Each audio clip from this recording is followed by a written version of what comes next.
Magandang umaga ng araw ng Huwebes, October 26, 2023. Update po muli sa lagay ng panahon. Northeast monsoon o amihan nakakaapekto pa rin sa Northern Luzon, habang shoreline naman nakakaapekto sa eastern section ng Central Luzon, ayon po sa Pag-asa. Samantala, isang cloud cluster ang minomonitor sa labas po ng ating Philippine Area of Responsibility. At patuloy natin na i-monitor dahil ayon sa Pag-asa, may posibilidad ito na maging low pressure area sa mga susunod na araw at unti-unti itong lalapit sa atin pong Philippine Area of Responsibility at may tsansang pumasok. At magpapaulan sa silangang bahagi ng ating bansa, particular po sa Visayas at Mindanao area. Ngayong araw, dahil po sa shoreline, asahan na maulap na halangitan na may kalat-kalat na pag-ulan at thunderstorms sa Isabela at Aurora.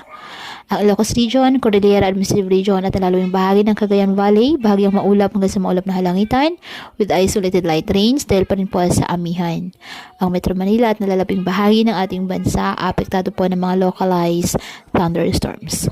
Kaya patuloy po na pinag-iingat ang ating mga kababayan sa banta po ng mga pagbaha or landslide, lalo na kapag may malalakas na ulan, at ugaliin po na magdala palagi ng payong o kahit anong panangga sa ulan kapag lalabas ng ating mga tahanan.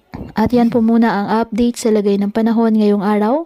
Muli patuloy po tayo na mag-ingat at palaging tandaan, God loves you.